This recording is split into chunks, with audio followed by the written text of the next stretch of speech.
Tuyo soy, Señor.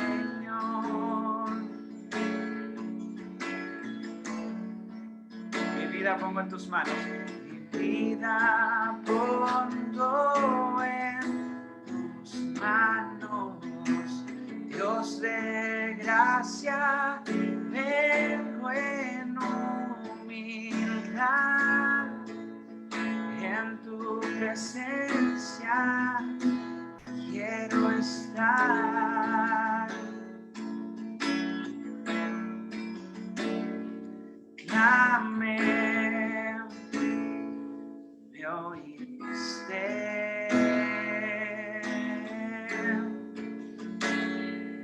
Me viniste a rescatar.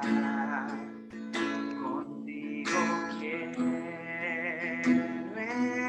estar.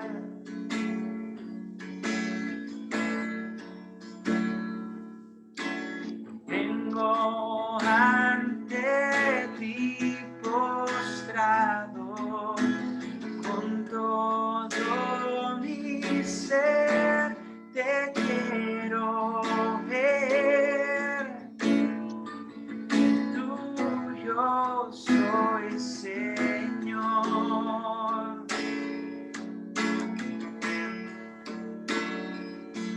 Mi vida pongo en tus manos, Dios de gracia, vengo en humildad. En tu presencia quiero estar.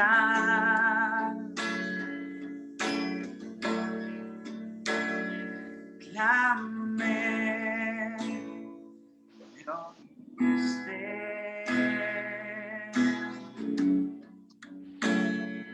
Me viniste a rescatar.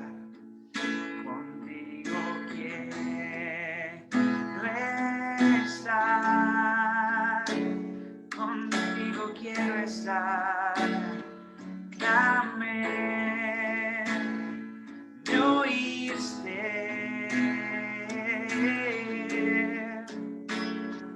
Me viniste a rescatar. Contigo quiero estar.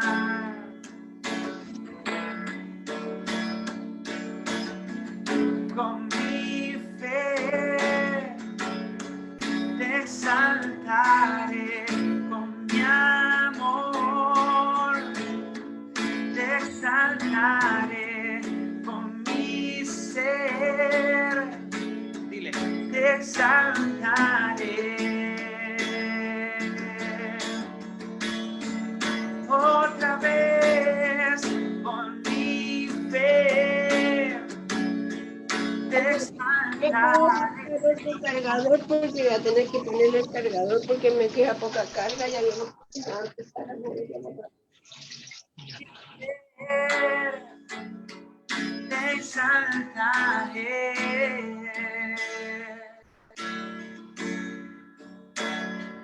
Clamé, me oíste, papá. Me viniste a rescatar. Contigo quiero estar. Dile, contigo quiero estar. Clamé, tú me oíste. Y me viniste a rescatar. Contigo quiero estar. Oh, gracias, Señor. Oh, gracias, Señor. Clamé y me oíste. Me viniste a rescatar. Viniste.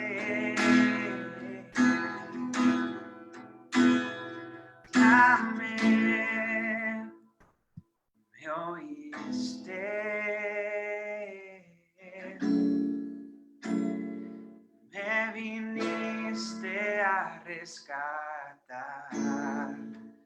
Contigo quiero estar. Contigo quiero estar, Señor.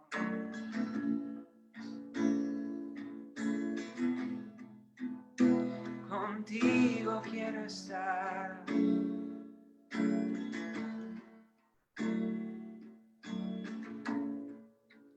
Gracias por tu amor, oh Dios. Tus manos clavadas por mí. Me has lavado, Señor. Conozco hoy tu abrazo y tu perdón. Gracias por tu amor, oh Dios. Tus manos clavadas por mí. Me has lavado, Señor.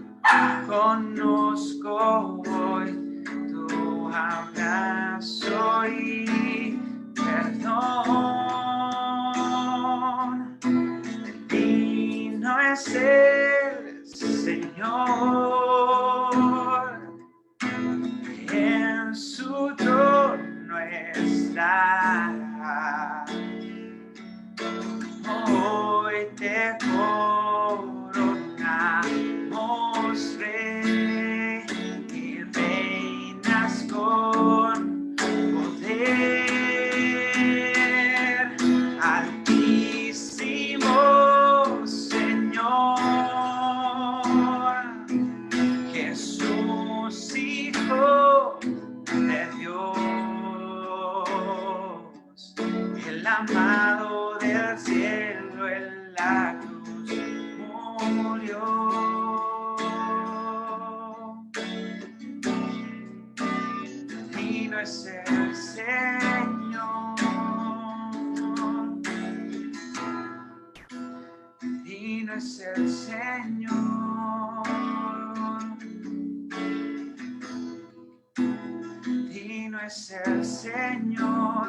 Digno eres tú, Señor, digno eres tú.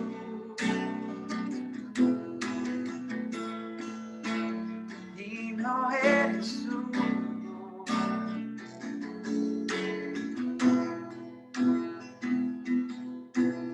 Digno es el Señor. En su trono está.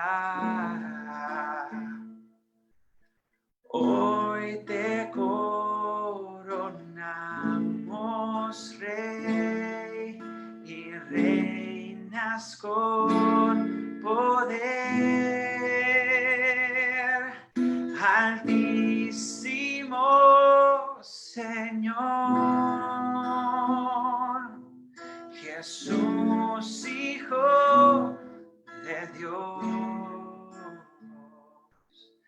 el amado del cielo, la cruz murió.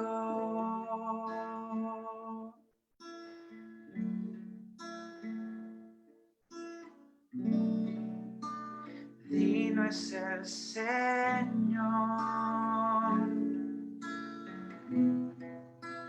digno es el Señor,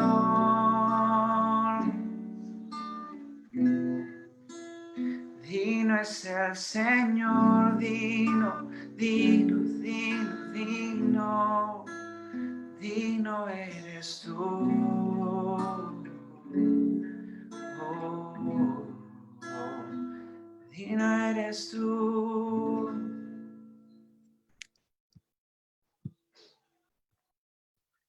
Muchas gracias, Benjamín, también por el acompañamiento perruno que tuvimos, ¿verdad? Por eso yo no tengo perros, solo hámsters, así que eso nos ha ayudado en este tiempo de pandemia. Bueno, damos gracias al Señor por estar juntos juntos y también, bueno, vamos a tener el tiempo de la Santa Cena, pero no ahora, sino después de la prédica, porque Animik me señaló que la prédica tiene mucho que ver con esto de la Santa Cena, así que va a ser después de la Santa Cena. Pero los que de ustedes no sabían, vamos a compartir la Cena del Señor después entonces de la prédica. Así que si ustedes pueden tener ahí a mano un pedacito de pan y un poco de vino o jugo, o lo que tengan a mano para tomar, agüita igual sirve. Cuando era misionero me topé con alguien que había estado en África y me dijo que había estado en una aldea y entonces viene el tiempo de la Santa Cena y tenían algo parecido a pan que era de choclo. Entonces se preguntó si servía eso o no. Y después dijo, ya, ok, hagámoslo con ese pan de choclo. Y después no tenían qué cosa beber y había Coca-Cola, nomás Coca-Cola. Entonces dijo, lo hacemos con Coca-Cola y con este pan de choclo. Y dijo, sí, sirve igual, porque en el fondo nos recuerda, lo hacemos. Evidentemente que la sangre está reflejada, digamos, el concepto del vino de manera muy profunda, igual el pan en el cuerpo de Cristo, pero entonces les pido que nos acompañen después de la prédica en un tiempo de Santa Cena. Vamos a recordar el tiempo del sacrificio, la resurrección, la entrega de la vida de nuestro Señor para nosotros. Bueno, hoy la palabra la tiene entonces Animik, me gustaría orar por ella y luego yo darle la pasada para que pueda compartir la palabra que el Señor le ha dado. Padre, gracias te damos por este día, pedimos Señor tu bendición y también Señor que tú le des gracias a Animik para poder compartirnos desde tu corazón hacia nosotros y que al hablarnos a través de ella, Señor, podamos recibir lo que tú tienes, Señor, la porción que ha de recibir cada uno de nosotros. Tenemos diferentes necesidades, momentos distintos en nuestra vida, Señor, y todos necesitamos una palabra viva, una palabra que nos ayude, una palabra rema, que nos afirme. Te pido, Padre Santo, que tú le des entonces de tu gracia y tu Espíritu Santo le llene y abra nuestros corazones y nuestras mentes para recibir esta palabra. En el nombre de Jesús oramos. Amén. Amén. Muchas gracias. Buenas tardes a todos.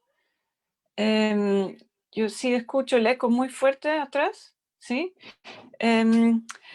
Los detalles técnicos aquí siguen siendo entretenidos, ¿no es cierto? A esta altura del camino igual hemos mejorado, pero están ahí. Pero gracias a Dios también es como bonito ver en sus hogares, ¿no? Y ustedes en el mío. Y uno se va acostumbrando a siempre ver los mismos fondos, las mismas formas de sentarnos, ¿no es cierto? Nos acomodamos a estas nuevas maneras. Y bueno, bienvenido también a los nuevos que están integrándose. Bueno, hoy día tengo la carga de hablar sobre la cruz y la verdad es que como que creo que me quedo corta de palabras para poder expresar la profundidad de lo que esto significa. Así que yo realmente he orado para que el Señor mismo se revele a nosotros en cuanto a lo que significa esa cruz, ¿no? Hablamos mucho de la cruz, es una de las cosas importantes y quiero hoy profundizar con ustedes algunas de las cosas que yo he visto. Y bueno, acompáñenme en esto. Esto es muy importante, el centro de la vida cristiana. Así que yo creo que cada vez en cuando tendremos que volver a este punto y hablar de esto. Y lo bueno es que nunca esto es aburrido en el sentido de que es simplemente repetitivo, porque Dios va renovando esto. Y yo creo que hay una profundidad en la cruz que nos acercamos a entender y que todavía hay otras profundidades más para conocer. Así que yo espero que este sea un paso más en esa dirección. Bueno, el símbolo de la cruz siempre ha sido íntimamente ligado a la fe cristiana. Jesús murió en una cruz, varios de sus discípulos también. A través de la historia hemos visto muchos símbolos de la cruz usados. En muchas iglesias vemos la cruz, ya sea por fuera en el techo o adentro, en algún lugar de honor generalmente. también ha sido muy mal usado, mal entendido, y yo pienso en las cruzadas y cómo los caballeros llevaban la bandera con la cruz y fueron a conquistar Jerusalén en el nombre de Jesús y en el nombre de la cruz, y creo que fue una de las veces cuando más se ha mal entendido la cruz, y fue un reflejo muy lamentable del corazón de Jesús. Y hasta el día de hoy los musulmanes están heridos por eso, ¿no? Bueno, hay cruces. Yo me acuerdo una vez que fui a Brujas, que es una ciudad en Bélgica, y entré en una iglesia católica, y había una fila larga de personas, y yo no sabía muy bien a qué íbamos a ver, pero cuando llegué al lugar donde toda la gente quería ver, vi que había un pedazo de la cruz, supuestamente, ¿no? Eso es lo que decían, que habían rescatado ese pedazo de la cruz, que era un pedazo chico de 10 centímetros por 10 más o menos, y eso era como una reliquia que la gente le atribuía mucho poder también, obviamente, ¿no? Entonces son las veces cuando la cruz, bueno, supuestamente, ¿no? Este pedazo de madera llega a ser venerado como ídolo, ¿no? Eso yo creo que también es una forma de mal entender la cruz. También la cruz ha sido quitada de iglesias. Yo creo que ese es un fenómeno que hemos visto en este siglo principalmente, quizás a fines del siglo pasado, de que en algunas iglesias han querido sacar cruces en lugar de ponerlos, y por diferentes motivos, pero uno de los motivos que yo vi, que yo busqué en una iglesia en California, que sacó sus 2 cruces que tenían, era porque los líderes no querían dar falsas señales en cuanto a su compromiso con el cristianismo. Las cruces eran consideradas una piedra de tropiezo porque la comunidad eclesiástica quería ser conocida como liberal y pluralista. Las cruces dañaban la imagen pública. Así que imagínense a la diversidad de cosas que tenemos. Entonces tenemos cruces que son venerados como ídolos dentro de la iglesia, tenemos cruces que son quitadas, tenemos cruces quizás que nosotros nos hemos puesto. Yo a veces me he puesto cruces, o tenemos en la casa cruces porque tiene algún significado. Lo seguro es que la cruz no deja indiferente a nadie, yo creo, o a muy poca gente. Provoca un impacto y provoca una definición, ya sea de rechazo o de abrazar esa cruz. Y yo creo que por eso estamos aquí hoy también, porque hemos abrazado esa cruz y algo ha pasado en nuestro corazón que tiene que ver con esto. El escritor David Wilkerson escribió en uno de sus libros, y voy a citarlo: sean advertidos, no importa lo que cualquier persona les diga acerca de grandes avivamientos o movimientos del espíritu. No importa cuántas multitudes estén involucradas o cuán fuertes sean sus alabanzas. No importa cuán exitoso algún ministerio aparenta ser. Si la cruz de Jesucristo no es la puerta a través de la cual las personas entran, puedes estar seguro que no se trata de una obra de Dios. ¿Sí? Una iglesia sin la obra de Cristo en la cruz, en el centro de su existencia, no es una obra de Dios. De eso podemos estar seguros. Y al abrir la Biblia, de comienzo a fin, habla de Jesús y habla de la cruz. Entonces saca a Jesús y la cruz del Evangelio y de la iglesia, y no va a quedar nada. Solo va a quedar el estuche, pero la esencia ya no va a estar.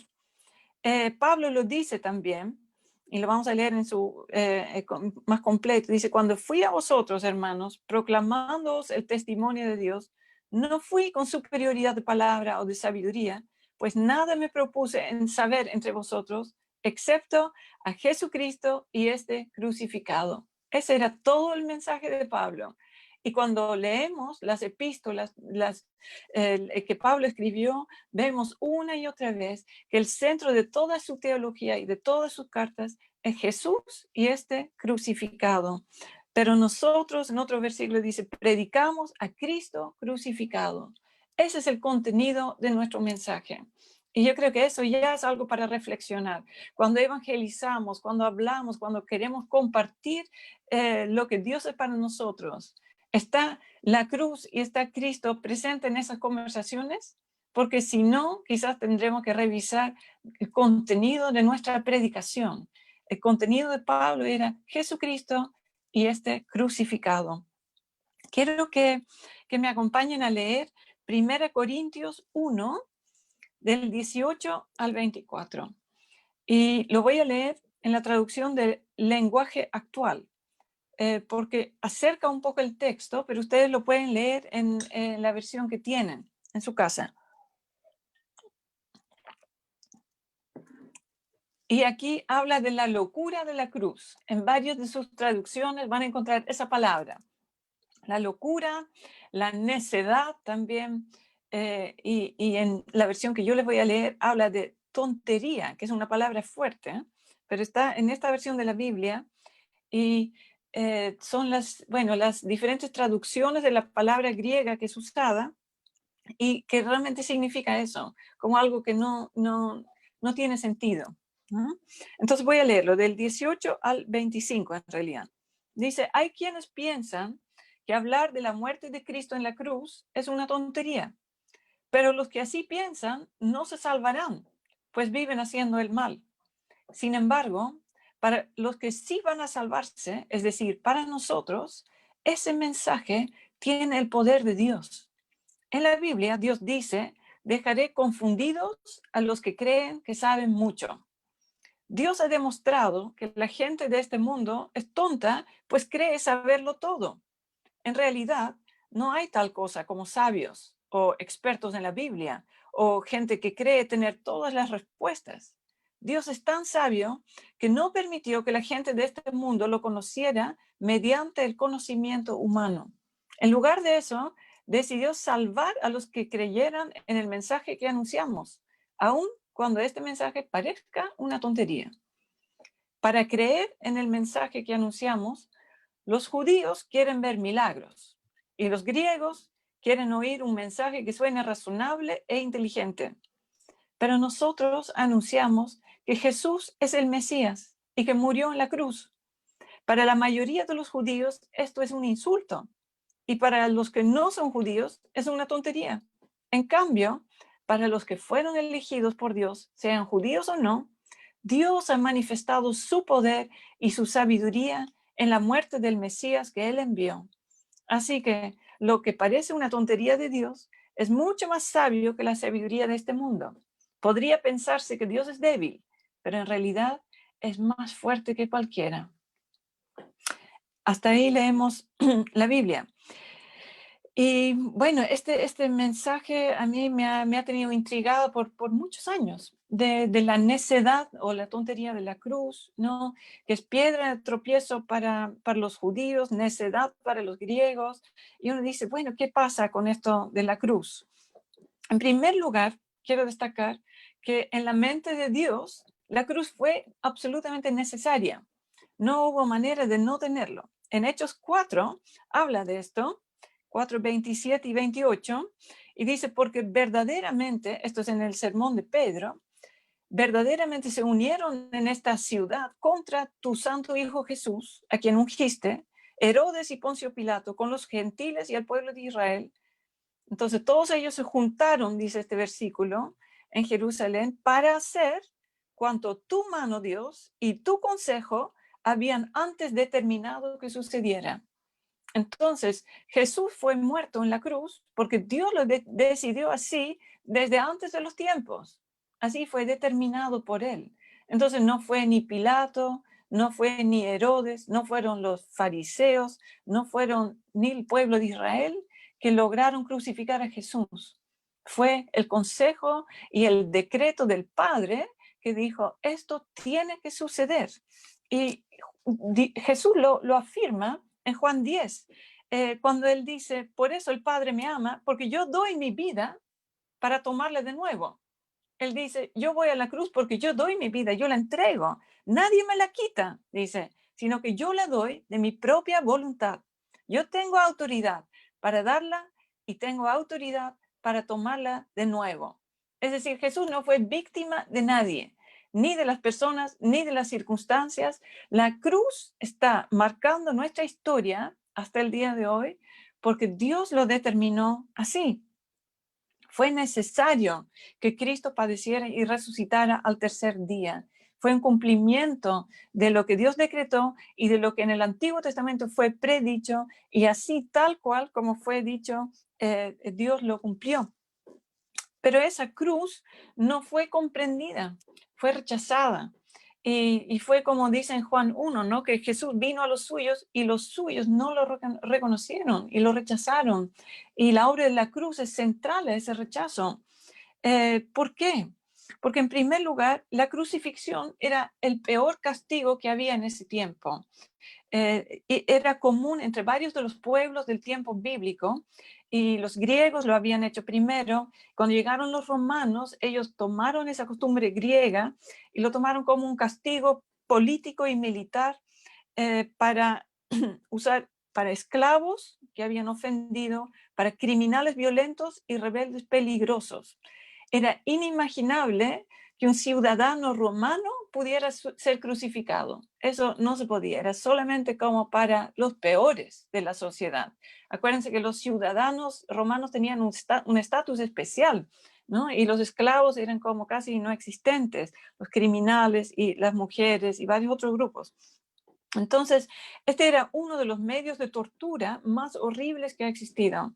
Y además, generalmente era antecedido por alguna otra forma de tormento, como el flagelo, ¿no? Como Jesús, que le flagelaron antes de ir a la cruz. Y en la cruz, la misma víctima sufría a veces por días una agonía muy larga, física, que era como muy difícil, porque estaba ahí colgado y cada vez que respiraba le llegaba un dolor muy intenso. Entonces algunos no soportaban y morían más rápido, pero otros duraban días en ese estado y era muy cruel, muy difícil. Además era un castigo público, la desnudez a la vista de todos, ¿no? Y generalmente los ponían en lugares altos donde todos se les podían ver. Entonces tenía esa intención también como de educación civil, ¿no? De generar temor en la gente, decir, bueno, no hagan esto porque esto es lo que les va a pasar, mucha vergüenza y humillación. Eso era una cruz. Y además, los crucificados mayormente no eran enterrados. Ellos los dejaban en una cruz hasta que vinieran las aves de rapiña, las bestias salvajes, los gusanos, digamos, hasta que el cuerpo se pudriera solo. Entonces, en ese tiempo, eso era aún peor que en nuestros días, el no tener un entierro, no tener un lugar donde tu cuerpo descansa. Entonces, había una gran deshonra en eso de no tener un entierro. Y por eso cuando José de Arimatea va a pedir el cuerpo de Jesús, él tiene que ir a pedirlo y hacer una gestión especial para lograr que pudieran poner a Jesús en una tumba. Entonces, para los romanos, este conjunto de lo que significaba la crucifixión era tan terrible que ni siquiera mencionaban la palabra. Era solamente para los esclavos y para los peores. Entonces, imagínense, eso está en la mente de la gente. En toda la sociedad, así es como se considera la crucifixión. Y después Jesús se levanta como Salvador, y para que un romano o un judío de ese tiempo pudiera aceptar así un Salvador que haya muerto en esas circunstancias, es muy difícil entender para nosotros, pero ese fue el contexto. Y entonces dice, porque la palabra de la cruz es necedad o tontería para los que se pierden, pero para nosotros los salvos es poder de Dios. Es decir, hay un antagonismo aquí. Hay sabiduría del mundo y hay sabiduría de Dios. Y las dos cosas son muy diferentes, se contraponen, ¿sí? Y vamos a ver un poco cómo pensaban los griegos que formaban el pensamiento de ese tiempo, y después también cuál era la postura de los judíos y por qué cada grupo lo consideraba como una aberración y algo difícil de entender. Los griegos eran los buscadores de sabiduría, ¿no? Tenían todos estos famosos filósofos en los siglos antes de que viniera Jesús, y sistemas muy complejos en que desarrollaban el pensamiento, buscaban sentido de la vida y eran muy meticulosos en los sistemas que desarrollaban el pensamiento lógico. Y obviamente Sócrates y los que vinieron después eran como, claro, los que formaron ese pensamiento. Y ellos tenían los sabios, que eran los filósofos, que se mencionan en el versículo 20. Dice, ¿dónde está el sabio? ¿Dónde el polemista de este siglo? O el disputador, dice. Eran los que tenían más sabiduría y los que salían a debatir en público. Buscaban a gente como para entrar en una conversación, y Sócrates hacía eso. Entonces, él iba a la calle, a algún lugar público, empezaba a hablar y su meta era demostrar a la persona con la que hablaba que era ignorante. Entonces, él se hacía pasar por ignorante, pero a través de la conversación, en el fondo hacía quedar mal a la otra persona como ignorante y demostraba su gran sabiduría. Y dice que en su tiempo decían que Sócrates era el más sabio de su tiempo, que no había nadie mejor o más sabio que él. Y él escuchó eso y quería saber si era verdad y empezó a investigar si efectivamente no había nadie más sabio, y dice que al final comprobó que él efectivamente era el más sabio que existía en ese tiempo en el mundo. Entonces, había mucho orgullo aquí detrás, ¿no? Entonces, el que tenía más conocimiento o el que sabía debatir mejor y poner más argumentos para ganarle al otro, ese era como superior, y el que era más importante, más destacado, el que poseía sabiduría, y ellos eran los admirados en ese tiempo, los destacados de su tiempo. Entonces, los griegos buscaban, cuando hablaban de Dios, buscaban un Dios que les ayudaba a hacer sentido de todo ese sistema que ya tenían, como un Dios como el pináculo de su sistema filosófico, para explicar todas las cosas. Entonces esperaban un Dios que apareciera, pudiera tener muchas palabras, muchos argumentos, con quien podrían entrar en discusión, y a través de ese gran intercambio de palabras darse cuenta que realmente ese era un Dios que a mí me gana en palabras, en argumentos. Eso era lo que ellos buscaban. Y cuando Pablo dice, yo no vine a ustedes con superioridad de palabras, se refiere a eso, ¿no? Él no vino a ganar el argumento. Él vino, dice, con una demostración de poder, porque el reino de Dios no consiste en palabras, sino en poder. Y a los griegos les costaba entender eso, y por eso no les calzaba la humildad de la cruz, ¿no? Tener un salvador clavado como criminal que no parecía tener mucha honra. Y acuérdense que cuando Jesús se fue a la cruz, dice que él fue como un cordero que no abrió la boca para defenderse. Bueno, eso para un griego era una señal de ignorancia y de debilidad y de inferioridad.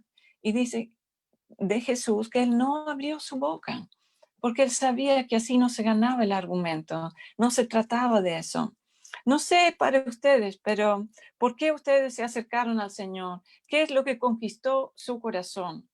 Pero yo creo que hasta el día de hoy, yo no he encontrado una persona que me ha dicho que se ha convertido y que ha abrazado la cruz y que ha amado a Jesús porque Jesús le dio un buen argumento. ¿Acaso ustedes se han convertido por eso? Porque Jesús realmente logró deshacer el argumento que ustedes tenían en contra de Dios. Yo creo que nadie. Jesús no vino así, ¿no es cierto? Ese no era su propósito. Y los griegos de ese tiempo buscaban eso. Y ¿saben qué? Yo creo que en nuestro tiempo hay un poco eso lo mismo. Existe algo parecido. Podemos decir, ¿quiénes son los más destacados de nuestro tiempo? Quizás son los más ricos, los que tienen un título, los que tienen influencia, los que se mueven bien en el medio, los que son educados, los que tienen educación, los que tienen como cultura, los que saben verbalizar las cosas, los que saben responder cuando hay un asunto o un conflicto, los que levantan más la voz. Quizás esos son los que se levantan, ¿no? Una asertividad como vamos adelante, yo puedo, la gente que puede en el fondo tener éxito en la vida. Y es parecido al sistema del mundo que tenían los griegos, solo que tiene un poquito otro sabor. Pero es como un sistema de sabiduría del mundo. Podríamos decir, ¿cuál es la sabiduría de este mundo? Es ser así, es pasarlo bien, es ganarse una buena vida, es tener un buen perfil, quizás también ser un poco sociable, noble, entonces tener todo lo que este mundo pide y entonces estamos bien. Y sin embargo, dice en el versículo 21 aquí, el mundo no conoció a Dios por medio de su propia sabiduría. La sabiduría del mundo no va a salvar a nadie. No es capaz de llevarte al conocimiento de Dios, porque son dos cosas distintas. Entonces, por eso, para los griegos no tenía ningún sentido cuando hablaban y escuchaban esto de la cruz y Jesús muriendo en la cruz y de qué se trata eso. Y para ellos dice tontería. Y quizás para muchos en el mundo hoy también. Pueden decir, bueno, ¿y esto qué tiene que ver conmigo? Es una historia que pasó hace 2000 años atrás. ¿Y qué, digamos? ¿Qué relevancia tiene eso para mí? Hoy hay otra sabiduría, puede decir la gente. Pero esa sabiduría que reina en el mundo hoy no va a salvar a nadie porque no es la sabiduría de Dios. ¿Cuál es la sabiduría de Dios? Dice, es necedad para el mundo y poder de Dios para los salvos. El cristianismo no comienza resolviendo dificultades intelectuales, sino satisfaciendo el corazón que anhela ser perdonado y amado. Eso hace Dios con nosotros. Nos busca en nuestra necesidad de perdón, de amor, de aceptación. Ahí nos encuentra y ahí ocurre un elemento sobrenatural de revelación, donde de repente todo tiene sentido, porque no estamos diciendo que el cristianismo no tiene ningún sentido, sí tiene sentido, pero tiene sentido, dice, para los llamados, para los salvos, para los que han conocido a Dios, para los que han sido abrazados por ese amor, para los que han visto la cruz y han dicho, sí, yo necesito esa cruz. Entonces, todo toma sentido. Y ahí decimos, se corre el velo, ¿no? Entonces se produce esta revelación y podemos decir, ahora sí entiendo. Entonces necesitamos ese elemento de revelación para tener un encuentro con nuestro Jesús crucificado. Ahora, para los judíos, ellos venían de otra cultura y en ese tiempo vivían como mezclados las culturas. Dice que para los judíos pensar en la cruz era un insulto, en la versión que leí. En otra versión dice una piedra de tropiezo. Y dice que los judíos buscaban señales o poder, ¿no? Los griegos buscan sabiduría, pero los judíos, disculpen, buscan poder y querían una evidencia visible del poder de Dios, acción. Y eso en su historia los judíos habían tenido muchas veces. Ellos habían conocido cómo Dios abrió el mar rojo y todo el pueblo caminó, cómo les sostuvo en el desierto, cómo estaba la nube de día y la columna de fuego de noche, el maná por 40 años, Dios haciendo pedazos los muros de Jericó, milagro tras milagro en la historia de los judíos, el poder de Dios revelado, y ellos buscaban eso. Ellos esperaban que el Mesías iba a venir en esa misma línea, un Mesías que venía con gran muestra de poder y gloria, que se iba a sentar en el trono, que iba a gobernar, y en el caso de los judíos que vivían en el tiempo de Jesús, que iba a sacar a los romanos. Ese era el perfil que ellos tenían del Mesías, el poder de Dios manifestados. Y por eso en reiteradas veces los judíos iban a Jesús y le decían, muéstrame una señal, ¿no es cierto? En varias veces, como 3, 4 veces, van y dicen, a ver, dame un milagro, demuéstrame si realmente eres el Mesías. Y uno puede decir, bueno, como si Jesús no hubiera hecho milagros, porque donde Jesús iba, ocurrían milagros. Pero ellos querían estar encima y ver el milagro a nivel personal y decían, ya, a ver, un milagrito, hazme un milagro y entonces voy a creer en ti, porque buscaban el poder de Dios. Entonces, cada rato le pedían y Jesús en una les responde, en Juan 4 dice, Jesús entonces les dijo, si ustedes no ven señales y prodigios, no creeréis. Y así era. Entonces muchos, en el momento cuando dejaban de ver milagros, se iban, porque solo iban a ver los milagros. Y ahí creían, después había un tiempo sin milagros y se fueron. Y de eso habla Juan 6, cuando justamente está empezando a hablar del pan que viene del cielo y que se refiere a su crucifixión que viene por delante. Empieza a hablar de ese tema y muchos se van. Todos los discípulos se van y los mismos 12 discípulos se quedan con Jesús y Jesús les dice, ¿ustedes también se van? Porque Jesús queda solo en el momento que empieza a hablar de la cruz, porque a los judíos no les gustaba ese tema. Los judíos tenían un problema con un Mesías que sufre. ¿Se acuerdan de Pedro? Cuando en Mateo 16, él es el único de los discípulos que logra darle, cuando Jesús dice, ¿quién soy yo? ¿Qué dice la gente que soy? Entonces varios tienen diferentes respuestas y Pedro gloriosamente viene y dice, tú eres el Hijo del Dios viviente. Y Jesús le dice, sí, qué bueno, porque eso no te lo reveló carne ni sangre, sino el Padre. Entonces, es alabado y tiene esa gran revelación. Versículos más abajo, Jesús empieza a hablar de que él va a sufrir y morir en la cruz. Y Pedro se pone delante y dice, eso de ninguna manera va a suceder. Y más o menos diciendo, y yo me encargo de que eso no suceda. Y Jesús lo reprende y dice, quítate de mí, Satanás, ¿no? Entonces, ¿por qué? Uno puede decir, un Pedro que tuvo una revelación tan gloriosa de la persona de Jesús, sin embargo, cuando Jesús empieza a hablar de su sufrimiento, tuvo que hacerlo muchas veces a sus discípulos, a la gente, porque era algo que no calzaba con su pensamiento. Ellos no veían un Mesías humilde que iba a sufrir, que era de bajo perfil, que no figuraba. No era su idea de un Mesías. Entonces no le calzaba y rechazaban esa idea. Y escuchaba un sermón de un judío mesiánico hoy día, y él decía que los judíos, en toda su historia, lo que más les ha costado es aceptar ayuda de otros, incluso de Dios, ¿no? Siendo el pueblo de Dios.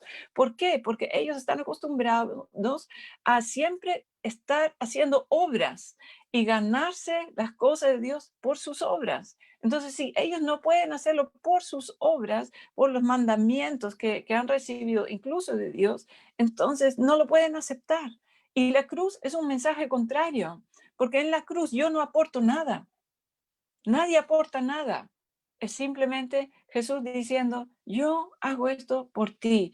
Y más encima, yo necesito hacer esto por tu maldad, porque tú fallaste, porque tú no puedes llevar tu fracaso, porque tú tienes demasiadas heridas, porque tú no te la puedes con tu vida.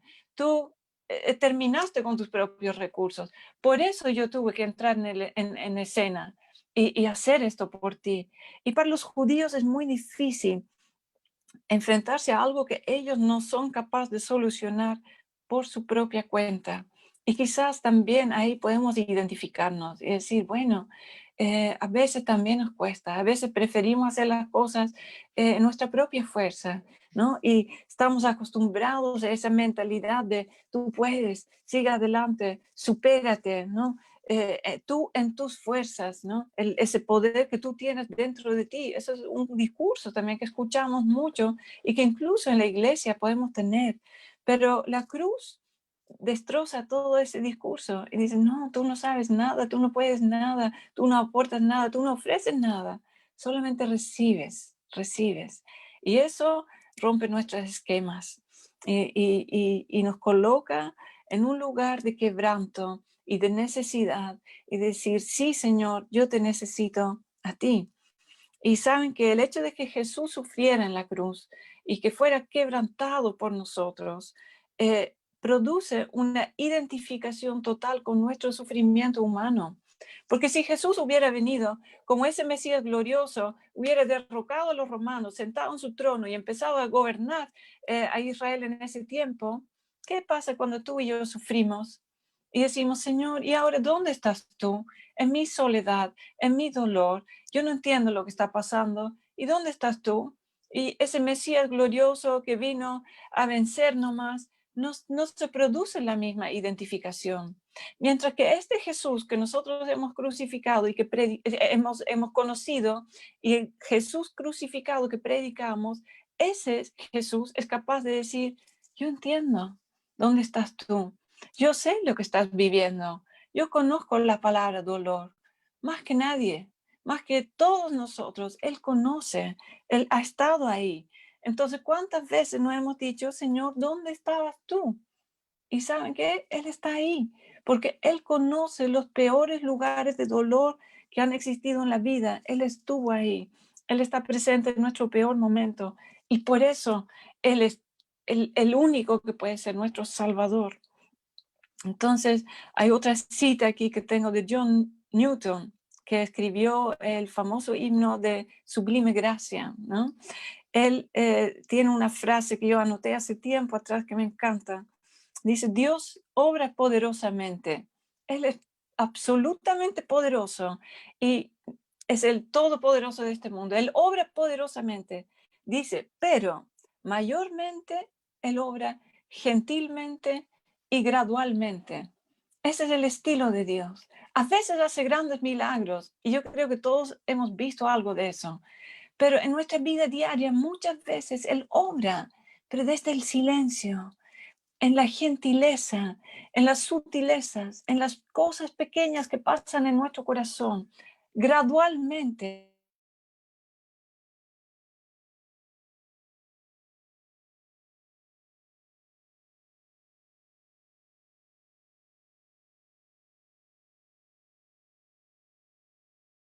En la cruz. Y Él ahí, escuchándome todavía. ¿Sí? Ok, es que estaba congelado. Ya, ok.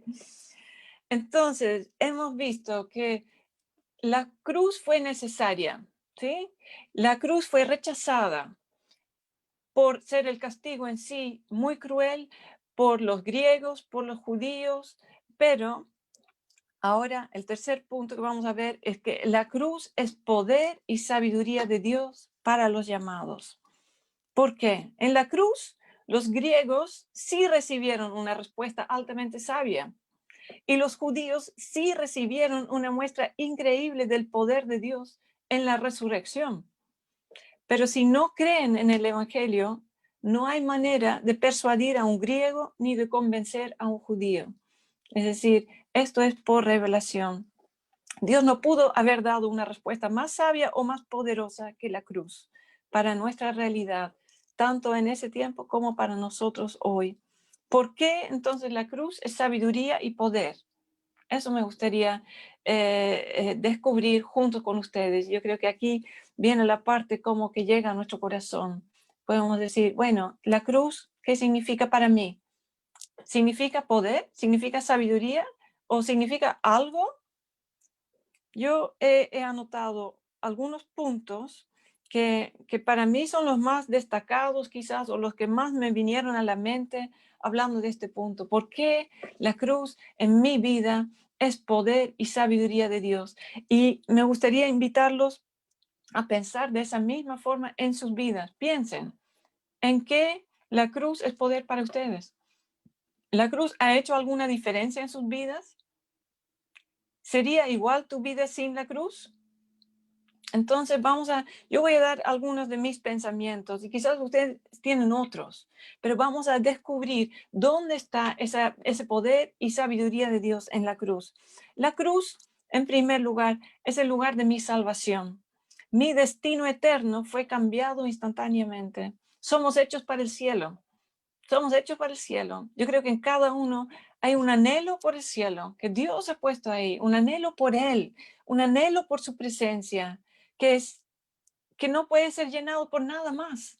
Entonces, cuando llego a la cruz y me encuentro con Jesucristo, que ha dado su vida por mí, Él cambia mi destino y dice, tú estabas atrapada en las tinieblas, yendo al infierno, y hoy yo te rescato y te elevo y te destino para el cielo.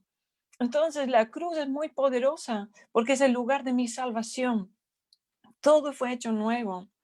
La cruz es poderosa porque es el lugar de mi perdón, porque yo le he embarrado en la vida y yo he quedado corta en la vida. de hacer las cosas que Dios ha pedido de mí. ¿Y saben qué? ¿Dónde está el poder de Dios para el perdón de pecados? En la sangre de Jesucristo. Esa sangre es increíble porque tiene un poder para hoy limpiar mi corazón. Jesús murió 2000 años atrás y hoy cuando yo pido, Jesús, por favor, yo la embarré, ¿me puedes perdonar?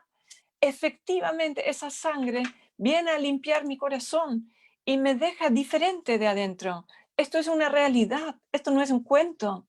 Es la única cosa que puede sacarnos el peso de la culpa y la condenación. Podemos hacer muchas obras, podemos tratar de poner cosas en la balanza para que la balanza no salga tan desfavorecida, ¿no? Pero eso no sirve, porque va a quedar el peso de nuestra culpa y lo único que tiene poder para quitar ese peso de culpa es la sangre de Jesús. Y me quita ese peso y ya no está, desapareció. ¿Por qué? Porque Jesús lo llevó en la cruz, es el lugar de mi perdón. Si luchas con la condenación y la insuficiencia, mira la cruz y tú eres perdonado. Tú eres perdonado por su sangre. Eso sí que es poder. También es el lugar de mi restauración, donde alguien me mira con ojos de amor. Y ese amor derrite el dolor y sana las heridas. No conozco otro lugar donde me han amado más que en la cruz. No hay. No hay. Y no hay quien te ame más en la vida que Jesús.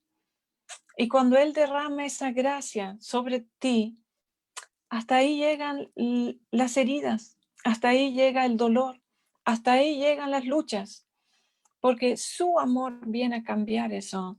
Entonces hay restauración. No solo hay perdón, pero hay mucho más. Hay restauración. Todo lo que ha sido dañado, cuando llegamos a la cruz, entonces recibimos restauración. Es decir, Él empieza a renovar todo, a cambiar todo, a abrir cosas nuevas, a cambiar nuestro interior. Y lo hace simplemente por amor. Porque ¿saben qué? En esa cruz hay muchos lugares donde estamos en grupo, pero en la cruz estamos solos. Cuando llegas a la cruz, no sé si tú has hecho ese ejercicio, tú llegas y estás solo, no llegamos en grupo. Y tú llegas a esa cruz y esos ojos de amor que te miran desde la cruz son para ti, no son para el grupo. No es porque somos parte de un club o de una gran familia. Sí lo somos, pero en la cruz Jesús me ama a mí y Jesús te ama a ti. Y eso cambia el corazón. ¿Sí? Esos lazos de amor atrapan el corazón y cambian el corazón y restauran nuestra vida. Entonces, en la cruz, yo no quedo igual. ¿Y saben qué? En la conversión, llegamos una vez. Ahí Dios cambia nuestro destino y ahora voy camino al cielo, tengo otro destino, he sido perdonada también, pero a lo largo de mi vida cristiana voy a tener que ir a la cruz muchas veces, porque muchas veces voy a tener que ser perdonada, muchas veces voy a tener que ser restaurada, muchas veces voy a tener que mirar esos ojos de amor nuevamente para que me laven, para que me purifiquen de toda la mugre que empieza a estar en mi corazón y en mi vida, que no tiene por qué estar. Y esos ojos me lavan, esas palabras de amor lavan mi vida de todo lo que no debe estar. Entonces también es el lugar de mi libertad. Caen las cadenas del pecado, las maldiciones, toda la oscuridad que me tiene atrapada, cae ahí a los pies de la cruz. Cae el poder de las expectativas de otras personas. Todo lo que otros han dicho sobre mi vida, todo eso cae de mi vida y yo quedo libre. Hay libertad en la cruz. ¿Quieres vivir una vida libre? Tienes que ir a la cruz. La libertad no consiste en hacer lo que te da la gana, porque la Biblia dice que si tú haces lo que te da la gana, vas a quedar atrapado en tu pecado. Y tú haces esas cosas que en el momento te dan la gana y quedas atrapadísimo en eso. Te haces esclavo de ese asunto. En cambio, si vas a la cruz y te entregas a Jesús, vas a encontrar la verdadera libertad, porque Él fue atrapado en esa cruz para que tú y yo tuviéramos libertad. Y en la cruz yo puedo ser quien soy. Tengo la libertad de ser simplemente lo que soy. No necesito ser más, no necesito ser menos, puedo ser exactamente lo que soy. Eso sí que es libertad, ¿no es cierto? Porque esos ojos de amor me dan el visto bueno y me dicen, yo te hice, yo te diseñé para que tú fueras así, libre, tal como eres. Ninguna imitación de otra cosa, como tú eres. Así yo te amo. También la cruz es el lugar de mi descanso, donde Jesús dice, venid a mí, los que estáis cansados y cargados, y yo os haré descansar. Es un descanso de tus esfuerzos, de toda demostración de tu valor, de toda lucha para valer por ti mismo. Jesús te dice, ya lo hice por ti y tú ya eres suficiente. Descansar. Yo creo que en esta vida lo que más necesitamos quizás en esta sociedad tan agitada es descansar en Él. Y no solo no hacer nada, sino descansar desde adentro, desde ese motor que a veces nos impulsa a nosotros mismos o de todo lo que la vida nos impulsa y que nos tiene ahí corriendo como hámster en la rueda, ¿no es cierto?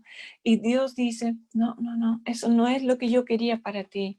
Ven a la cruz y yo te voy a enseñar dónde está el verdadero descanso. Y aquí, a los pies de mi cruz, tú encuentras descanso. Cuando tú vienes a mí, ahí está tu descanso. Y eso no significa que el resto de la vida no vas a hacer nada, sino que el resto de tu vida, vas a poder hacer esas cosas que Dios ha destinado para ti y que te van a aportar un gozo que no has conocido a ninguna otra cosa. También es el lugar de mi esperanza. Cuando el futuro se ve oscuro y yo no veo hacia dónde va la cosa, cuando yo veo todo gris o todo predecible, y saben que en la cruz Jesús abre un panorama. Jesús viene y dice, yo estoy en tu futuro. Echa sobre mí toda tu ansiedad, porque yo abro un panorama diferente para ti, un panorama lleno de color, lleno de vida, lleno de sorpresas, lleno de mí. Y eso es suficiente. Y Jesús está en tu futuro. Jesús está en tu futuro. Jesús está en tu mañana. Y eso nos da mucho motivo para tener esperanza. Una esperanza viva tenemos, dice la palabra. ¿Por qué viva? Porque se trata de Jesús. Entonces yo miro a Jesús y digo, por ti yo viviré y tú estarás en mi mañana. Entonces en la cruz también recibo un modelo para vivir. Vivir la vida de Cristo y no la mía. Porque podemos decir, y a mí me pasa a veces, que yo digo, no sé cómo vivir. ¿Cómo se vive esta vida realmente? Es tan complicado, ¿no es cierto? Uno puede hacer las cosas, las gestiones de la vida, pero ¿qué es lo realmente? ¿Cómo uno debería vivir? El modelo para que yo aprenda a vivir bien está en la cruz. Está en morir a uno mismo. Jesús nos llama a negarnos a nosotros mismos, tomar nuestra cruz diariamente y seguirle, a seguir sus pasos. Ese es el modelo que se refleja en el bautismo también. Yo muero a mí y resucito en la vida nueva que Él me da y que tiene su nombre y que tiene su persona. Entonces somos llamados a seguirlo en lo que Él hizo. He sido crucificado con Cristo, Gálatas 2:20, y ya no vivo yo, mas vive Cristo en mí. La vida que ahora vivo en la carne, la vivo por fe en el Hijo de Dios, quien me amó y se entregó por mí. Cuando me encuentro con esa cruz, después mi vida cambia y digo, Señor, ahora todo tuyo. Yo soy tuya, viviré según tu modelo. Y Él me enseña el camino de la humildad. Esto no es algo humano. Este mundo está corrompido por el orgullo. Y la humildad, yo diría que es algo muy sobrenatural. De hecho, no, estaba dudando si lo decía, pero yo no conozco una persona así verdaderamente humilde que no sea cristiana, porque en el mundo uno no aprende la humildad, sino solo en el corazón de Cristo. Y Él muestra el 100% de humildad al estar colgado en la cruz y nos invita a tener ese mismo corazón. Y les voy a leer los versículos más gloriosos que están en la Biblia que tienen que ver con humildad. La kenosis en Filipenses 2 del 5 al 11 y dice, haya pues en vosotros esta actitud que hubo también en Cristo Jesús, el cual, aunque existía en forma de Dios, no consideró el ser igual a Dios como algo a que aferrarse, sino que se despojó a sí mismo, tomando forma de siervo, haciéndose semejante a los hombres. Y hallándose en forma de hombre, se humilló a sí mismo, haciéndose obediente hasta la muerte y muerte de cruz. Por lo cual, Dios también le exaltó hasta lo sumo y le confirió el nombre que es sobre todo nombre, para que al nombre de Jesús se doble toda rodilla de los que están en el cielo y en la tierra y debajo de la tierra, y toda lengua confiese que Jesucristo es Señor, para gloria de Dios Padre. Ese es nuestro Salvador. Una actitud de humildad suma. Y quiero concluir con un himno. Quiero leerles un himno, no les voy a cantar, no se preocupen. Un himno muy antiguo. Dice: en el monte Calvario estaba una cruz, emblema de afrenta y dolor. Mas yo amo esa cruz, donde murió mi Jesús, por salvar al más vil pecador. O yo siempre amaré esa cruz. En sus triunfos mi gloria será. Y algún día, en vez de una cruz, mi corona Jesús me dará. Y aunque el mundo desprecie la cruz de Jesús, para mí tiene suma atracción, pues en ella llevó el Cordero de Dios de mi alma la condenación. Y ahí otra vez: oh, yo siempre amaré esa cruz. En sus triunfos mi gloria será. Y algún día, en vez de una cruz, mi corona Jesús me dará. Y yo te quiero hacer esa pregunta: ¿cuál es el impacto de la cruz en tu vida? Si no ha tenido un impacto hasta ahora, yo creo que está la cancha abierta. Enfréntate a la cruz y vas a ver lo que Jesús hizo ahí por ti y va a cambiar tu vida. Y quizás has tenido una experiencia de la cruz y Dios quiere darte una nueva revelación. Y Dios quiere encontrarte donde estás tú ahora y mostrar que la cruz es suficiente para ti en tu situación hoy. Quizás quieres conocer aspectos de la cruz que no habías conocido antes. Lo que es seguro es que cuando llegamos a la cruz no queda nada de nosotros. Es el lugar donde tus recursos terminan, donde solo llevas tu dolor, tu fracaso, tus dudas, tus preguntas, los porqués de la vida, tus pecados, tus heridas, tu confusión, tu oscuridad, tus faltas. Y en la cruz dejamos todo ese gran no puedo. Y queda en buenas manos, porque Jesús ahí dice: consumado es. El grito victorioso de toda la historia. Y Él dice: sobre todo eso, lo que tú entregas, consumado es. Es decir, yo ya me hice cargo, yo ya lo arreglé, yo estoy encima de esto. Ven acá. Esa es la invitación de Jesús. Déjame a mí llevar tus cargas.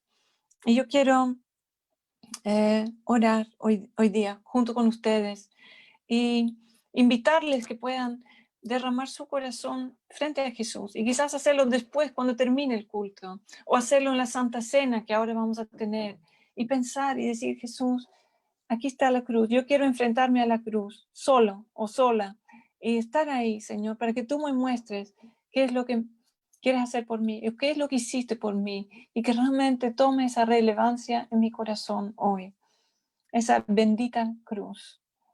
¿Me acompañan a orar? Señor Jesús, gracias porque tú diste tu vida y nosotros nos gloriamos en esa cruz, amamos esa cruz por lo que simboliza, Señor, por nosotros, por lo que tú hiciste, Señor, y que tiene un impacto eterno en nosotros, Señor, y en millones de personas, pero uno por uno, Señor. Gracias que podemos estar en la cruz solos, tú y yo, solos, Señor. Y pido que así podamos llegar hoy, Señor, mirándote a los ojos, esos ojos de amor que quiebran todo lo que está dentro de nosotros, Señor. Y simplemente dejar que tú lo hagas por nosotros, Señor. Te llevamos lo que no podemos y queremos recibir de ti, Señor, todo lo que tú nos ofreces y que abres un nuevo camino, Señor, para nosotros. Y pido por una revelación muy, muy nueva y muy hermosa, Señor, para cada uno de nosotros. Y que al mirar la cruz, Señor, que sepamos, Señor, que tú diste todo lo que tú tenías y por amor a nosotros, por amor a tus hijos, Señor. Y gracias por hacerlo, Señor. Gracias por sufrir tanto. Gracias por darlo todo. Gracias por todo ese dolor, Señor. Y gracias por esa humildad suma, Señor, que tú hiciste todo eso por nosotros, Señor. Y ahí hay gran poder y gran sabiduría. Y yo lo recibo hoy en mi vida, Señor Jesús. Amén. Amén. Muchas gracias, Annemiek. Gracias por la palabra que nos has traído sobre la cruz de nuestro Señor. Y eso es lo que vamos también a recordar ahora por medio de la Santa Cena. Así que si ustedes pueden ir a buscar ahí un vasito donde tengan su vino o jugo y un poco de pan o una galleta, vamos a compartir ahora la Santa Cena. Mientras pueden ir a buscarlo algunos, quiero pedir también a algunos de ustedes que me acompañen luego de la Santa Cena en algunas oraciones, así que vamos a hacer como el colegio. Si están presentes me avisan porque voy a pedir 6 oraciones. Yo voy a terminar con la oración final. Entonces, si Luciana está presente, levanta su mano por allí. Voy a pedir que tú nos acompañes con una de las oraciones. Ahí creo que estás. O se escondió, no sé, la Luciana. Ya, está ahí, ¿no? Muy bien. Está Jackie también. Jackie, también tú me puedes muy bien ayudar con una de las oraciones. Marcial, después tú me ayudas con una de las oraciones después de la Santa Cena. Miguel, ¿estás allí o no? Tú me puedes ayudar también después con una de las oraciones. Sergio, si me ayudas con una de las oraciones, ahí te veo, estamos. Y también Benjamín, no solo te vamos a pedir que cantes, sino también que nos guíes con una oración, con una de esas 6 oraciones que haremos. Entonces, esta tarde, eso vamos a hacerlo después de la Santa Cena, nos van a dirigir en la cena, en la participación de la Cena del Señor, Javier y Pamela, que nos van a invitar a compartir el pan, y luego van a estar Juan Andrés con Ivonne, ellos nos van a invitar a compartir el vino, la copa. Entonces, les dejo ahora sí, pueden abrir sus micrófonos, Pamela, Javier, y luego Juan Andrés y Ivonne.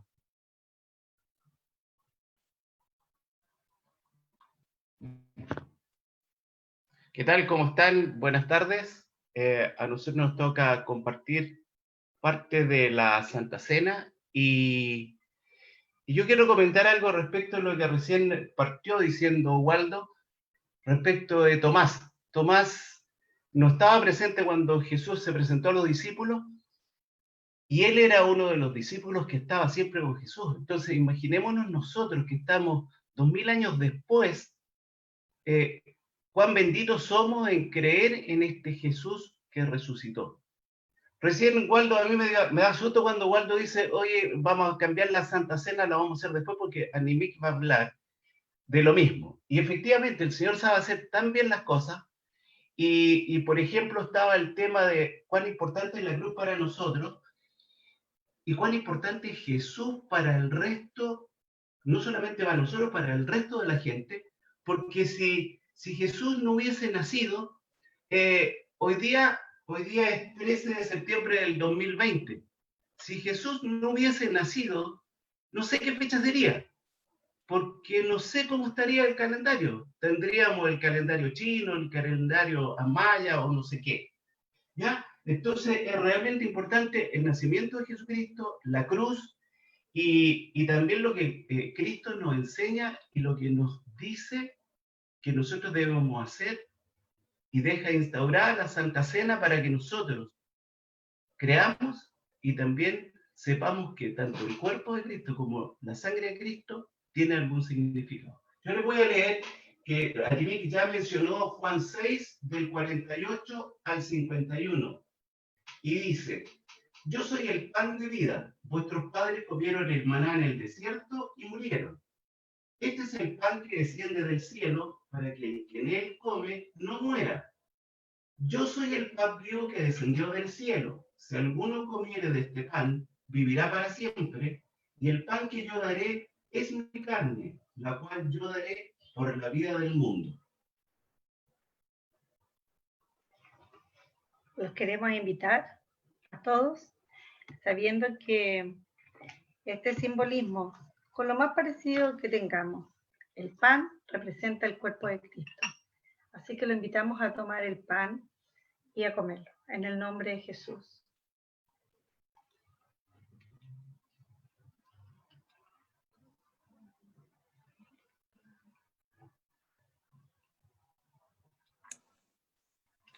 Señor, y oramos hoy día porque tú dijiste que tú eres el pan de vida, Señor. Y esta palabra no hace tanto sentido porque tiene que ver con vida, tiene que ver con reconocer, tiene que ver con fe. Tú eres el pan de vida eterna, Señor. El pan vivo que descendió con un motivo.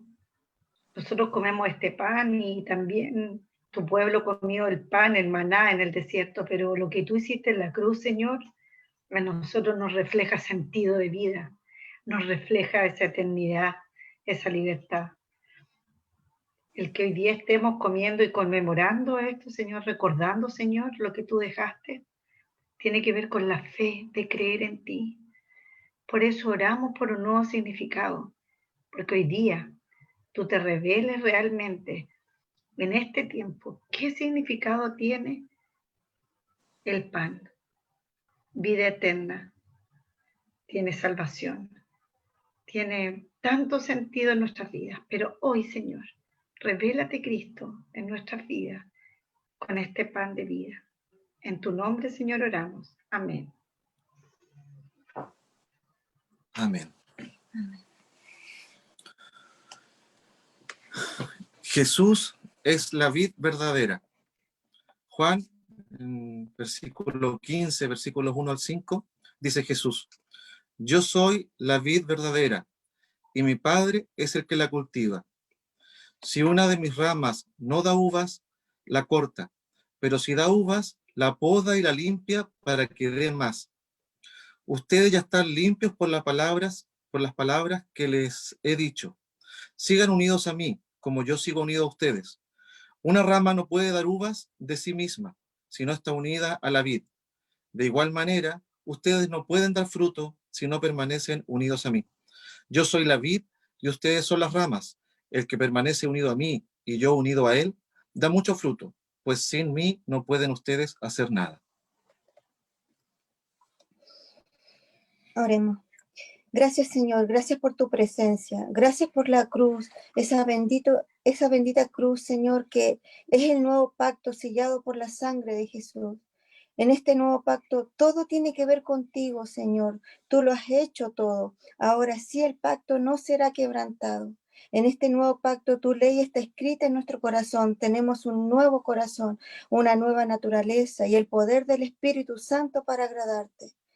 Nos adoptaste como tu pueblo, tu familia. Tenemos una relación de amistad, confianza y amor. Disfrutamos de conocerte íntimamente. Podemos acercarnos confiadamente al trono de la gracia. Y a pesar de que no buscamos pecar, a veces lo hacemos, pero este pacto nos trae alivio al saber que tenemos el perdón de todos los pecados. Nuestro dolor puede ir a la cruz, Señor, donde tú nos intercambias, nos das ese intercambio y nos das amor. Gracias, Señor. Celebramos esta Santa Cena para recordar lo que Jesús hizo en la cruz, el significado de la cruz, estableciendo su reino en nuestro corazón y que volverá en gloria para establecerlo en forma visible y plena. Gracias, Señor. Amén. Amén. Pablo nos cuenta en 1 Corintios 11:25 que el Señor Jesucristo, después de la cena, tomó en sus manos la copa y dijo: esta copa es la nueva alianza confirmada con mi sangre. Cada vez que beban, háganlo en memoria de mí. Así que levantemos nuestras copas, brindemos en memoria y agradecimiento a nuestro Señor Jesucristo.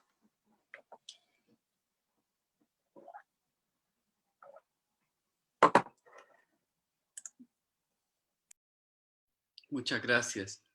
Gracias. Yo escuché una vez a Jack Hayford, que es considerado uno de los pastores de pastores en los Estados Unidos, que él usó esa frase: brindemos en nombre de Jesús, en homenaje a él. Bueno, Vamos a hacer oraciones, 6 oraciones, luego una 7ª oración que voy a estar terminando la reunión. Entonces voy a pedir a Luciana, a la Jackie, a Marcial, a Miguel, a Sergio y Benjamín que me ayuden con estas oraciones. Son oraciones libres, pero les pido que consideren los siguientes puntos. En primer lugar, que este sea un tiempo en que el Evangelio corra, que nada lo detenga. A veces yo digo, se corta la señal del Zoom, se detiene, se congela la imagen, pero que nada detenga que la palabra corra. Segundo, que oremos por los enfermos. Todos nosotros hemos experimentado enfermedades o familias que se han enfermado o tenemos amigos en estos días que puedan estar enfermos. Que oremos por ellos, oremos por los enfermos. También que oremos por las personas que necesitan ayuda